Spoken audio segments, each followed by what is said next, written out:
Michael, it's great to start with some happy news after a couple of bad weeks, but you must be really delighted for Jacob Brown to get his first call up for Scotland.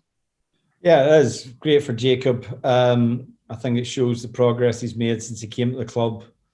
We obviously, bought him. He was a young player. He was very raw, but we saw a lot of good things in his game.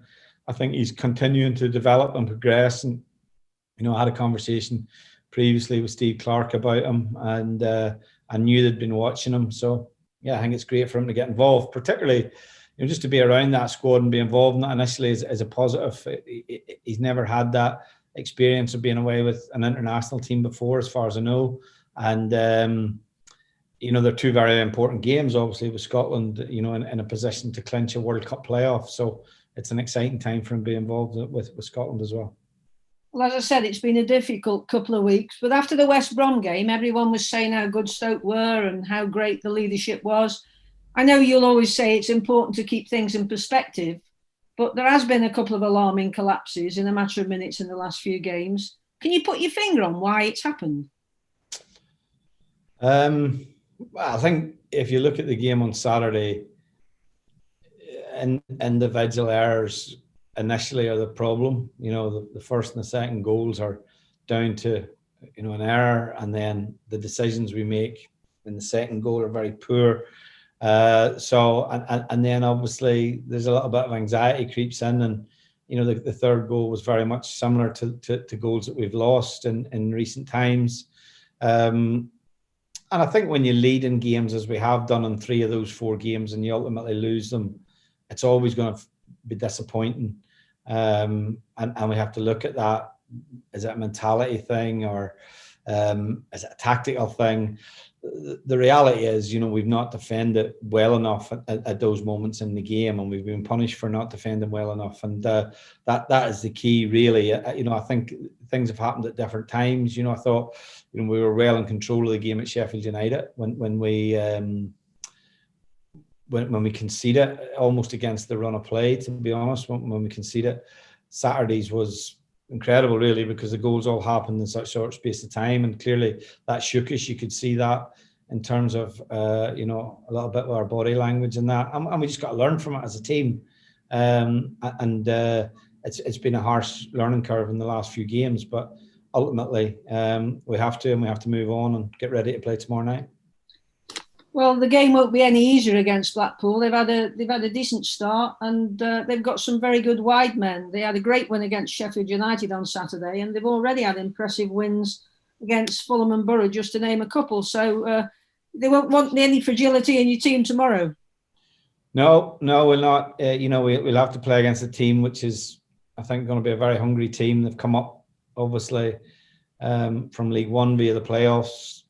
For a number of their players, this is possibly their first season playing in the Championship, so they'll be very keen to show that they're more than capable of playing at this level. I think that you always get that from clubs. Players always want to catch the eye as well, so they'll have a real hunger about how they want to play, and we have to match that first. That's the first thing we have to match, and then obviously we have to play our own game as well. We have to go and play, and conditions up there can be a little bit tricky. With the wind, but equally we'll have to deal with that. And the most important thing is that whilst we were 3-0 up on Saturday, so to be 3-0 up on Saturday, we must have done a lot of things well. So we have to focus on the positive. We obviously have to address the negative as well, and that's what we've tried to do, obviously, since Saturday. I don't know if you're aware, but there's going to be a lot of travelling Stokies tomorrow. You've said the fans will stick with you, but there's over 2,213 official coaches going. Very few tickets left. Right, okay. I wasn't aware. That's a fantastic travelling support.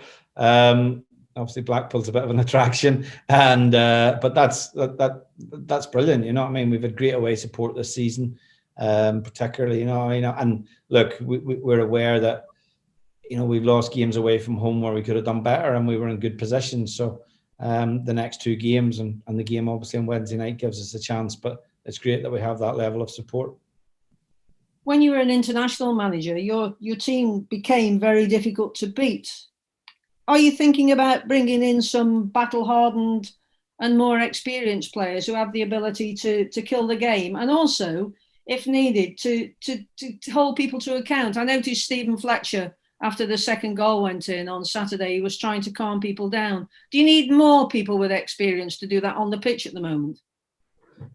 Yeah, I think you always look to your experienced players in those situations.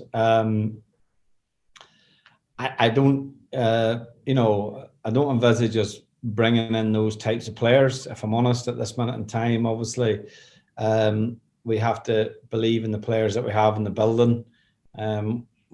We have to believe in how we play. I thought for a lot of our play on Saturday was excellent. Played some really good football this season. And we don't want to become just a battle-hardened team, to be honest, because I don't think ultimately that will get us to where we want to go. And, if you look at us this season and go through the games, you go, well, we were outplayed in that game. There's not very many teams that you would say have done that to us. So I think that shows that the team's made a lot of progression. The results in recent weeks have been severe on us. There's no doubt about that. And they've been obviously affected the mood where we were after the last international break. But it's 4 games and we have to make sure that, if anything, that this is the experience that we learn from this. And there's certain things, obviously, in games that we have to do better. Of the next 9 games, you're probably aware 6 are away. Do you think that's a good thing, to take the pressure off the players, even though Stoke have great travelling support? Well, I hadn't looked that far ahead, but well, not particularly. No, I wouldn't say. Look, there's our home form has been terrific this season up until only I think Bournemouth have come and beaten us in the league. So, and we drew 2 games. I think Barnsley and Cardiff we've drawn, where clearly we felt we both games we should have won. So I don't think it's a good thing. Look, you just have to take the fixtures as they come, and hopefully, as I say, we can give a performance and a result for the travel and away support tomorrow night. How are Stoke on the injury front? Well, there's no real progress with any of the players. Clucas, Powell, Doughty and Fox are still on the way back. Fox is trained today, which is a positive, but he's still a little bit away from consideration. And Sima has a little bit of a groin problem that needs to be examined as well. So none of those 5 we anticipate will be involved.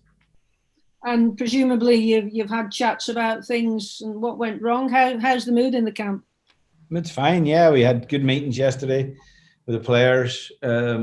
We, split them into groups. We did it in smaller, back all the defenders, the midfield players, the forwards.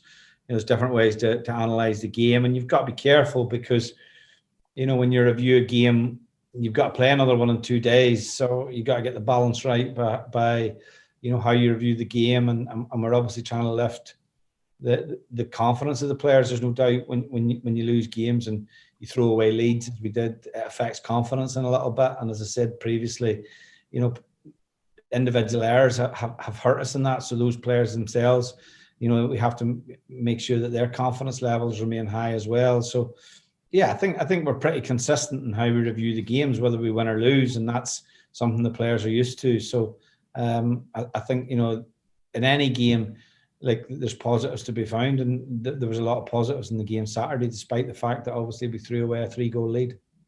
And lastly, from me, the under-23s are back in a playoff place after a good win last night. Must be pleased about that too. Yeah, it's good. Yeah, it's a very, very young team, and if you look at that team, there's a number. We've got about 4 or 5 possibly young players out on loan who could play in that team, but so that's meant the promotion of some other players, which is good. As a young side, and it's good because they had a very difficult game here a few weeks ago against Villa, and they've recovered well from that, I think, in terms of how they've responded to that. So yeah, it's good to see. Thank you. Good luck. Thank you. Thanks, Ange. George now, please. Michael, you as a manager and your coaches will always analyse games and look at various situations, formations, etc. But at the end of the day, it's not about the formation you put on or what they do. It's all about you putting a winning side on the pitch, isn't it? Well, yeah, look, yeah, I mean, we pick a team to win every game, essentially, and that's whatever formation we play on, we never throw the team out in the pitch unless we work on things. And we've done that. I think where we've been very consistent this year and not chopped between a back three and a back four, which was something that was driven a little bit last season by injury to certain players. So yeah, I think the most important thing for us is that we focus on the performances as well, and because ultimately, if your performance level remains high, I believe that over time you'll get the benefit of better results.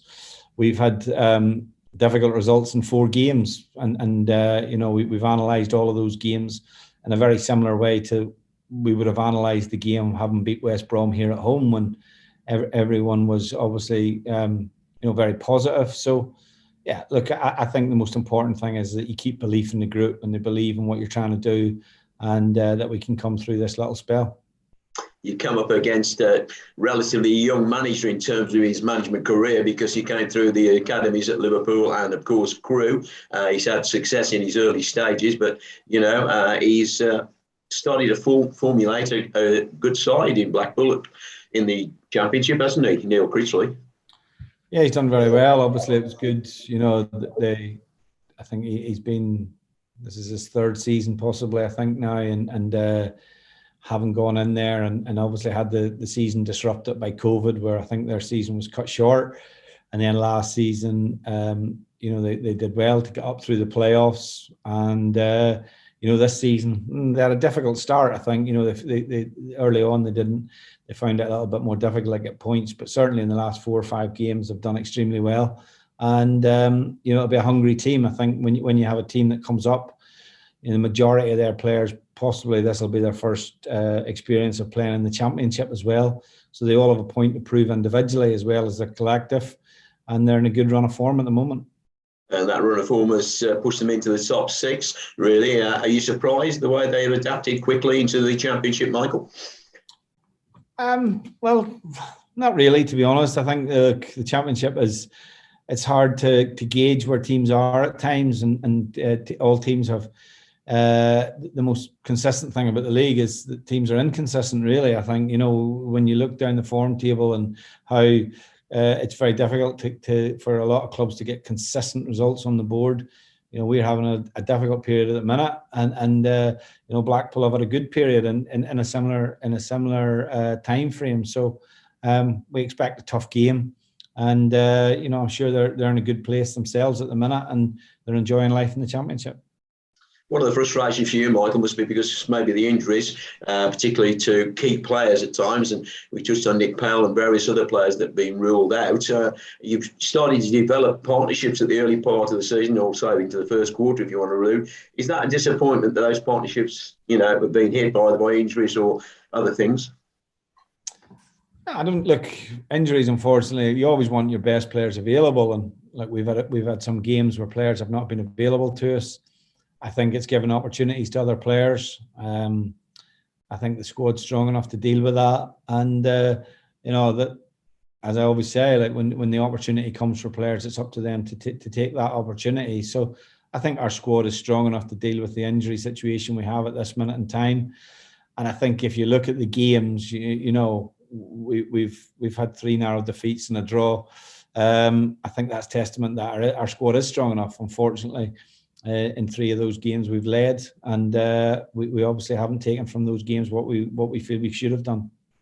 As we head towards the international break there, Michael, it would be nice to go out on a winning night, wouldn't it, to kickstart the run again? Of course, yeah. We've got 2 away games. Obviously, key is not to look any further than Wednesday night, and we make sure that we try and win the game on Wednesday. We're very disappointed how we lost the lead on Saturday, and the dressing room was, very quiet place after the game, as you would imagine.